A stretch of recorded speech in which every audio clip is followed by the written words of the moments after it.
Chapitre 15. Aibetsuriku. Souffrir d'être séparé de ce qu'on aime. Je descendis les marches, mon bagage à la main. « Moka, bouge !» grondai-je. « Je vais t'écraser !» Il m'attendait devant l'escalier, la queue frétillante. Je me penchai vers lui pour le caresser. « Oh, tu vas me manquer, toi aussi. » Mon père arriva depuis la cuisine. « Ah, Myrtille, tu as déjà descendu ta valise ? Tu es si pressée de regagner Paris ?» J'affichai un sourire en demi-teinte. Nous étions le 23 décembre, je rentrais donc en France pour 10 jours, et je n'avais évidemment pas envie de monter dans l'avion. Pas vraiment, non. Mon père rit discrètement. J'aimerais penser que tu es triste à l'idée de partir loin de moi, mais je crains de ne pas être celui que tu redoutes tant de laisser derrière toi. Je baissai le nez, le rose aux joues. Petit à petit, nous avions abandonné l'hypocrisie, et mon papa parlait désormais naturellement de Hayate, mon petit ami. Il vient de m'envoyer un message, il sera là d'ici 5 minutes. Je vois. Il vient te dire au revoir ? Oui, il va beaucoup me manquer, avouai-je, la gorge nouée. Un sourire bienveillant illumina le visage de mon père. C'est fusionnel entre vous, hein ? Je haussai une épaule, un peu gênée de parler de ce genre de choses avec lui. On s'entend bien, oui. Il y eut un drôle de flottement. Mon père me couvait d'un regard à la fois tendre et mélancolique, tandis que je m'évertuais à regarder ailleurs. Je vais aller l'attendre dehors, annonçai-je. Oh, invite-le à entrer, enfin, il n'arrête pas de pleuvoir depuis ce matin, vous allez être trempés. Non, ça ira, ça s'est calmé, et puis nous n'en aurons pas pour longtemps de toute façon.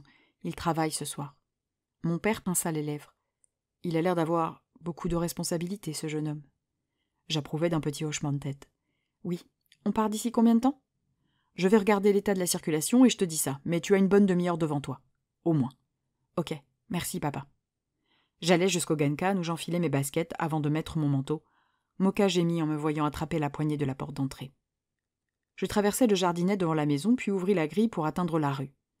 Je restais là, debout dans la nuit, les 2 mains dans les poches, ma capuche sur la tête pour me protéger du froid et de l'humidité. J'aperçus soudain le phare et les réflecteurs de son vélo au loin. Je ne pus m'empêcher de sourire en l'observant franchir le carrefour et entrer dans notre ruelle. Dans le crissement strident de ses freins, il ralentit, jusqu'à s'arrêter à mon niveau. « Bonsoir », salua-t-il timidement. Il descendit de son vélo, puis alla le déposer contre le muret qui marquait le tour du jardinet. Son grand anorak noir dégoulinait et il semblait essoufflé. Il avait fait au plus vite pour me rejoindre. « Bonsoir », répondis-je dans un murmure. Il resta planté près de son vélo à me dévorer des yeux. Il n'osait pas venir vers moi, comme toujours quand nous nous retrouvions après une longue séparation. C'était comme si Hayate avait peur que je change d'avis à chaque fois. J'approchai sans hésiter et retirai ma capuche. Son regard émerveillé se posa sur mes cheveux que Hachan s'était amusé à coiffer ce matin en une seule longue tresse faisant le tour de ma tête. Une vraie coiffure de princesse. « Ça te plaît ?» Il donna un discret coup de menton. « Très joli, » dit-il tout bas.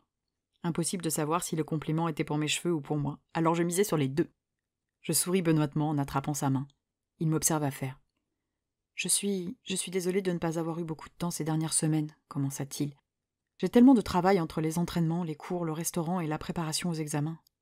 Tu as pu parler à ta mère pour les États-Unis ? Il soupira. C'est un peu délicat de la décevoir, mais j'ai envoyé ma demande pour le stage d'été. C'est déjà un début, non ? Je dodelinai de la tête.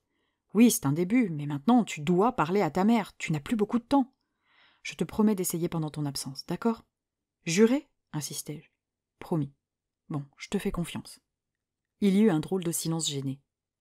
En fait, Blue, si nous n'avons pas pu beaucoup nous voir ces 2 dernières semaines, c'est parce que j'ai pris un petit boulot en combini. Je clignai 3 fois des yeux, sous le choc. Je me demandais déjà comment il faisait pour tenir ce rythme, et avec un job en plus. Hein ? Mais je croyais que ton lycée l'interdisait. Oui, s'ils l'apprennent, je risque de me faire engueuler, mais j'avais besoin d'argent. Pour ton année aux États-Unis, déduisis-je sans difficulté. Non, pour ton cadeau de Noël. Il plongea la main dans la poche de son anorak et en sortit un paquet rouge à nœuds verts qui avait été un peu malmené durant son voyage en vélo. Je me décomposais. « Oh, Hayate, on avait dit qu'on attendrait mon retour de France pour fêter Noël. » Je voulais lui rapporter un beau cadeau ainsi que quelques spécialités culinaires françaises que je rêvais de lui faire connaître, mais il m'avait prise au dépourvu. « Je sais, mais je n'avais pas envie d'attendre. Je voulais que tu l'aies avant mon départ. » Il me regardait droit dans les yeux, sûr de lui, son petit paquet tendu vers moi. Je me plaquai une main sur les lèvres, émue. Je peux ? S'il te plaît. Je me saisis timidement du cadeau que je débarrassai de son papier. Il s'agissait d'un écrin venant d'une bijouterie. Je l'ouvris prudemment et y découvris une bague, un anneau en platine orné d'une topaze brillante en forme de cœur. Elle était fine et sobre, tout ce que j'aimais. Waouh, c'est... Je m'arrêtai là, incapable de choisir les mots. Une pierre bleue. Pour Blue ? Elle ne te plaît pas ? S'inquiéta-t-il. Je souris discrètement. Il aurait pu m'offrir un vieil écrou rouillé, je l'aurais trouvé magnifique. Elle me plaît beaucoup, mais tu sais, c'est un cadeau très équivoque, le taquinai-je gentiment. Oui, c'est vrai, mais justement, c'est ce que j'ai envie de t'offrir. Il avait prononcé cet aveu avec la même sincérité que lorsqu'il avait promis à sa mère de prendre soin de moi, et je frémis.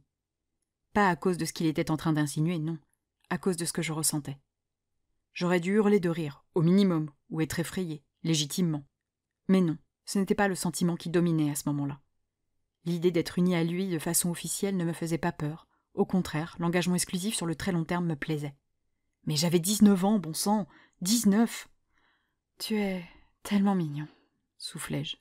Il se raidit, les sourcils froncés. Mignon ? Sa réaction me fit rire, on aurait cru que je venais de l'insulter. Oui, mignon, confirmai-je, et c'est un compliment. Bizarre. Tu peux la mettre si elle te plaît. Oh, bien sûr. Je sortis la bague de son écrin et il m'aida à la glisser autour de mon annulaire droit. Elle est un peu grande, non ? Constata-t-il, soucieux. Pas du tout, elle est parfaite, dis-je en admirant ma main. Merci, Hayaté, c'est un très beau cadeau. Je l'attrapai par la taille et l'invitai à se rapprocher. Il laissa échapper un adorable petit soupir de plaisir quand mes lèvres s'emparèrent des siennes.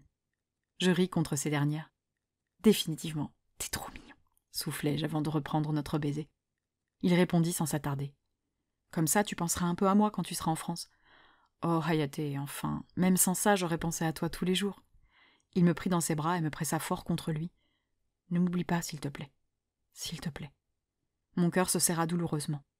Je sentais à sa façon de m'enlacer et à la détresse dans sa voix qu'il craignait sincèrement que je me détache de lui. Et ses élans exagérément romantico-dramatiques me faisaient toujours autant fondre. Aucune chance, Hayaté, lui assurai-je dans un murmure. Nous restâmes tous les deux comme ça, devant la maison de ma famille, à nous dire au revoir. L'idée de ne plus être sur le même continent était si difficile. La pluie se mit à tomber doucement. « Il faut que tu rentres avant que ça ne s'intensifie », lui fis-je remarquer. J'allais pour m'extirper de son étreinte, mais il m'empêcha de le quitter. « Ce n'est pas grave, je serai trempé », dit-il tout bas. Je refermai les yeux, à l'abri dans ses bras. Encore 1 minute avec lui avant de partir pour 2 longues semaines. Les gouttes redoublèrent. J'entendis alors la porte de la maison claquer derrière nous. Hayaté et moi nous éloignâmes pour voir qui venait nous rejoindre. Mon père. Nous nous lâchâmes dans un sursaut, remettant 20 bons centimètres entre nous, distance réglementaire entre un petit ami et sa copine devant le père de cette dernière. Mon père sourit en arrivant devant nous. « Bonsoir, Hayaté » salua-t-il en tendant son grand parapluie noir au-dessus de nos têtes. « Bonsoir, enchanté de vous revoir » répondit Hayaté avant de se courber respectueusement en avant. Je ne l'avais jamais vu se pencher aussi bas. « Oh, je t'en prie, voyons, relève-toi » le rassura mon père. « Tiens, tu vas être trempé. »« Merci, professeur Brisset. »« Merci. » répéta Hayaté en récupérant le parapluie qu'il s'arrangea pour laisser au-dessus de ma tête. L'attitude de Hayaté me touchait. Je le sentais aussi nerveux que moi que lorsque j'avais rencontré sa mère. Pourvu que je lui plaise, pourvu que je lui plaise, pourvu que je lui plaise. Mon père actionna le second parapluie qu'il tenait à la main pour s'y abriter. On ne va pas tarder, Myrtille. Avec cette météo effroyable, il y a énormément de bouchons sur la route, et même si j'ai bien saisi que tu ne serais pas contre louper ton avion, je vais faire en sorte que tu sois à l'heure. Je n'ai absolument pas envie de me faire étriper par ta mère. Je ris tristement. Oui, moi non plus. Hayaté nous observait échanger en français avec un air perdu. Je dois y aller, lui expliquai-je en japonais. Ah, je comprends. Je vais rentrer. Il tendit le parapluie pour le rendre à mon père, mais ce dernier lui fit signe non de sa main libre.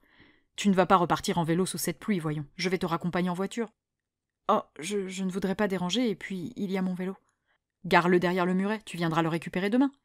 Tu pourras passer quelques minutes de plus avec Myrtille comme ça, et quelque chose me dit que ce ne sera pas pour lui déplaire. Je souris à Hayaté en attrapant sa main. Oh oui, alors. Hayaté hocha la tête, sa main serrant discrètement la mienne. Alors d'accord. Je te laisse mettre ton vélo à l'intérieur ? Myrtille, on va chercher tes affaires. Oui, tout de suite. Hayaté alla ranger son vélo près de la maison, à l'intérieur du jardinet, pendant que j'aidais mon père avec mes bagages. Mon papa chargea ma valise dans le coffre de sa voiture, puis il m'invita à m'installer sur la banquette arrière avec Hayaté. Je m'arrangeais pour prendre la place derrière mon père afin que Hayaté puisse profiter de l'espace accordé par le siège avant vacant. C'est qu'il était grand, mon amoureux. La portière à peine fermée, il attrapa ma main qu'il garda au creux de la sienne, posée sur sa cuisse. Nous restâmes ainsi, main dans la main, silencieux, le bourdonnement de la radio et le crissement des essuie-glaces pour fond sonore. À mesure que nous approchions du Hotaru, l'angoisse de la séparation montait, et sa main serrait la mienne de plus en plus fort. La voiture s'arrêta devant le petit restaurant au rideau bleu. « Merci beaucoup, professeur Brisset », remercia Hayaté. Mon père sourit en jetant un coup d'œil dans son rétroviseur. « Appelle-moi Matt. »« Oh, d'accord. Merci, Matt. » répondit Hayaté, un peu intimidé. Je descendis du véhicule en même temps que mon amoureux sous une pluie diluvienne. Nous trouvâmes refuge devant l'entrée du restaurant, protégé par un petit toit. Hayate se planta en face de moi. Nous ne savions pas trop comment nous dire au revoir, dans la mesure où nous n'en avions absolument pas envie. « Vous allez fêter Noël ?» demandai-je pour tenter de penser à autre chose. Hayate esquissa un sourire. « Oui, ma maman a commandé du poulet chez KFC et un gâteau de Noël chez Yululu. Mais pas de sapin ni de cadeau. Ah non, dans ma famille, on ne le fête pas comme ça. D'accord, je t'enverrai des photos du sapin de Noël de ma maman et de Paris décoré. J'ai hâte de voir ça. » Je pinçai les lèvres en regardant ailleurs. Je devais partir, il était temps. « Bon, eh bien, on se retrouve dans une nouvelle année ?» Il baissa le nez, abattu. J'avais l'impression de lui avoir mis un coup derrière la nuque. J'aimerais pouvoir avancer le temps de 10 jours.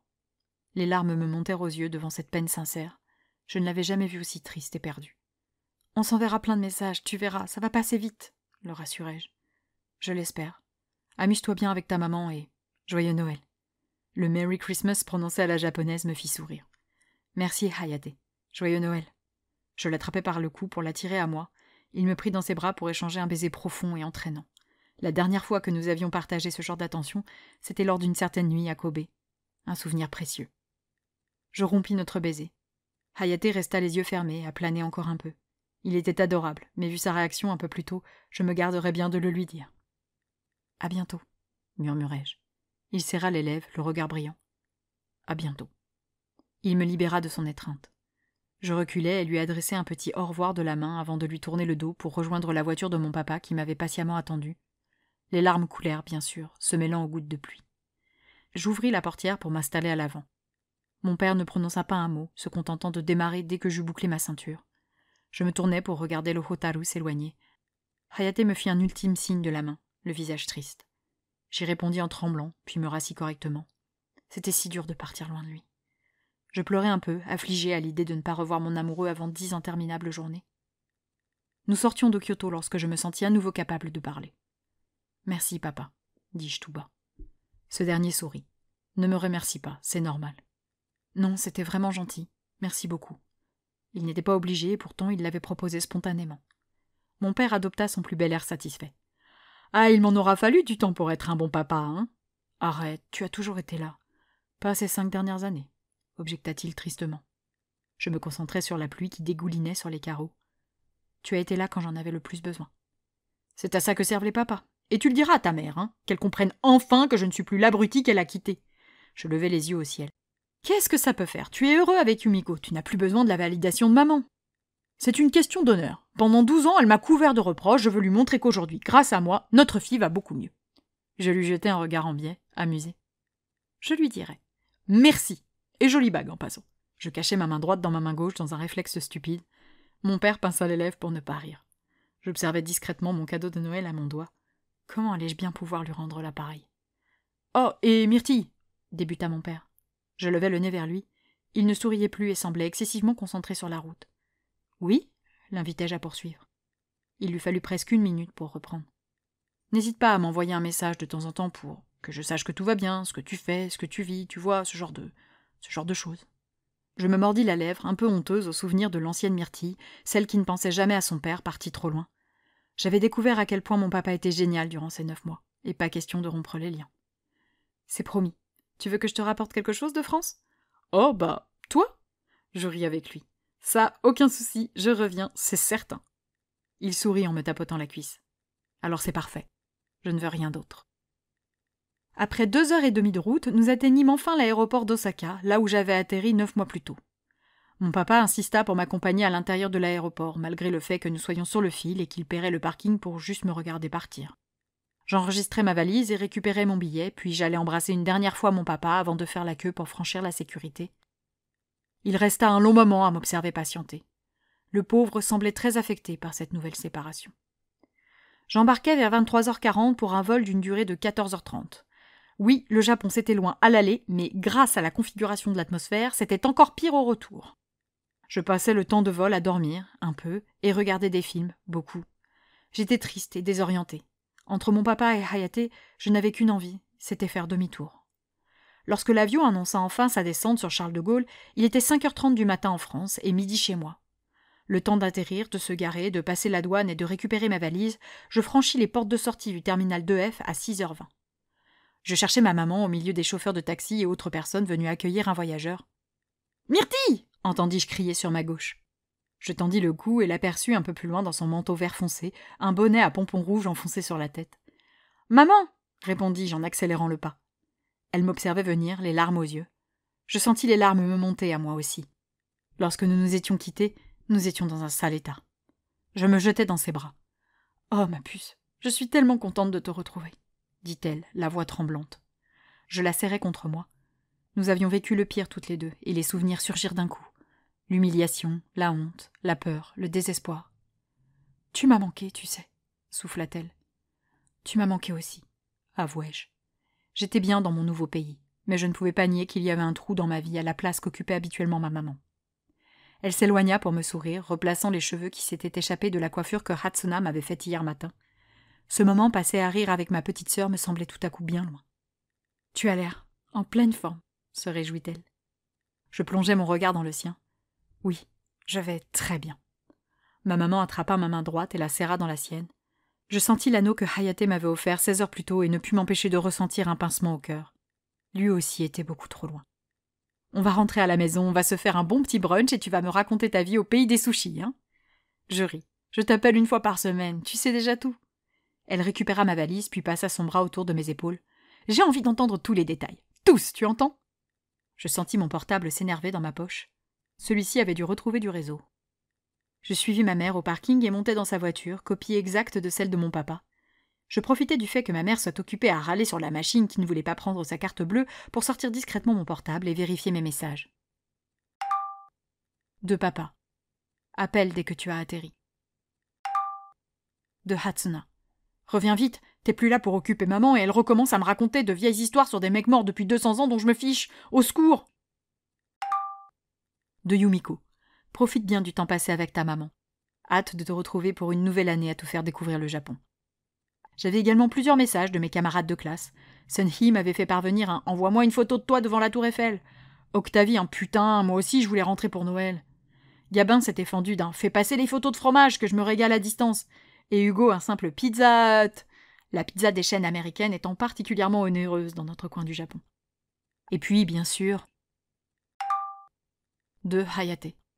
Je regarde le ciel en pensant à toi. La France est loin. Il avait attaché une photo d'un ciel d'hiver gris-blanc prise depuis la fenêtre au premier étage du Hotaru, probablement de sa chambre. Je levai le nez de mon téléphone et observai le ciel encore obscur, les bâtiments gris, les routes et les paysages de mon enfance.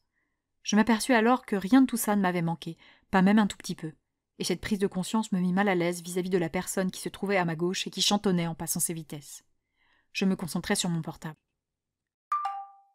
De Myrtille. C'est vrai, la France est loin. À qui tu envoies un message? Je piquai un phare. À papa. Je m'empressai de choisir le numéro de mon père pour ne mentir qu'à moitié. De Myrtille. Bien arrivé à Paris, je suis dans la voiture avec maman. Je t'appelle dès que possible. Je levai le nez de mon portable et croisai une demi-seconde le regard de ma mère, juste avant qu'elle ne retourne à la route. Je la connaissais trop bien et je reconnus sans mal son sourire. J'ai compris que tu me mentais, mais je vais faire croire que non pour mieux te mettre le nez dedans à la première occasion. Et sinon, toi, quoi de neuf? Demandai-je, histoire de détourner la conversation. La routine, répondit-elle enjouée. Toujours la cohue au cabinet, j'ai eu du mal à poser mes vacances. Oh, au fait, ce soir on fête Noël à deux et le Nouvel An ce sera avec tes grands-parents. Clotilde et Amélie ne pouvaient pas venir, ou je sais pas quoi, bref, comme d'habitude on fera comme veut Anaïs, hein, s'agaça-t-elle. Je soupirai en regardant la route. La famille de ma mère fonctionnait sur un vicieux système de classement implicite. L'arbitre, mon grand-père, homme d'affaires accompli et rentier. Clotilde, étudiante en école de commerce, et Amélie, en première année de médecine, mes cousines, fille de la sœur aînée de ma mère, Anaïs, occupaient toujours les premières places. À l'inverse, ma mère et moi stagnions en bas du tableau, derrière les cousins accros à l'herbe et le tonton raciste. Inutile de dire que je n'avais pas hâte de me retrouver confrontée à eux, et c'est donc avec soulagement que j'accueillis cette bonne nouvelle. Parfait.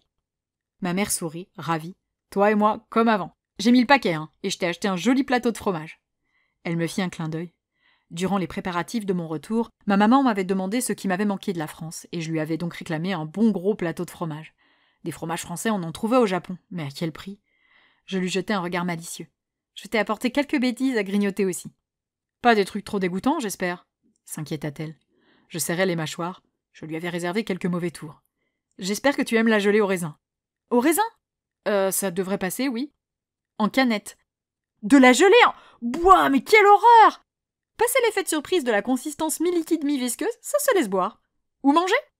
Ah, j'étais sûre que tu allais me ramener un truc dégoûtant. J'en étais sûre! S'exclama-t-elle en martelant son volant. Je ris en la regardant surjouer ainsi, comme avant. Et encore, tu n'as pas vu le reste.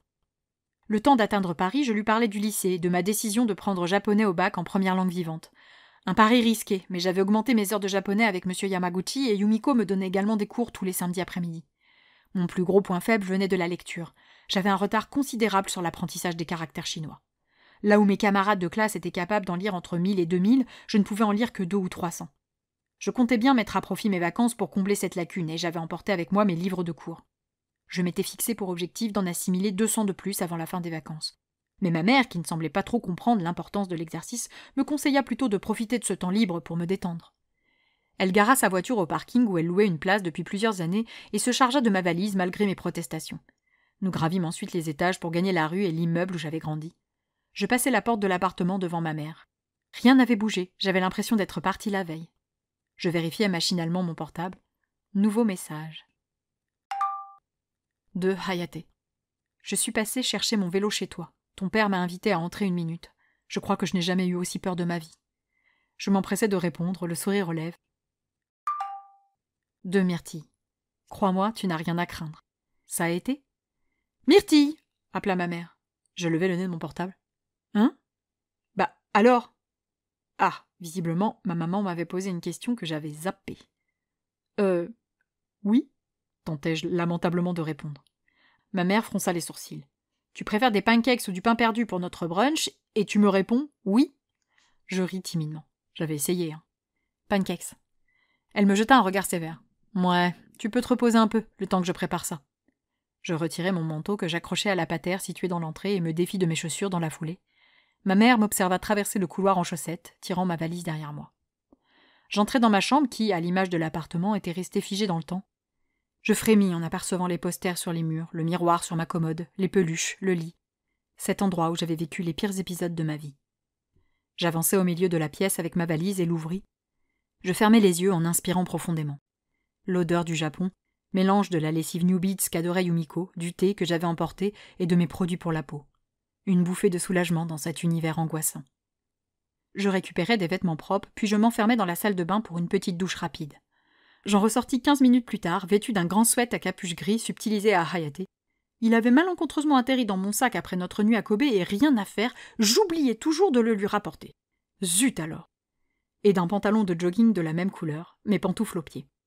Ma maman sortit de sa cuisine. « Oula, quelle élégance !» ironisa-t-elle. Je me jetai un coup d'œil perplexe. « Ah, c'est comme ça que je m'habille à la maison quand je ne sors pas. Remarque, t'es à l'aise au moins. La pâte est presque prête.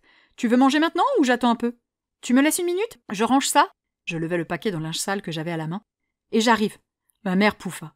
Je l'interrogeai du regard. « Ah non, mais tu me parles de ton bac, t'as prévu d'étudier dur pendant les vacances, tu ranges tes chaussures proprement et ta valise ne reste pas dans l'entrée pendant 3 jours.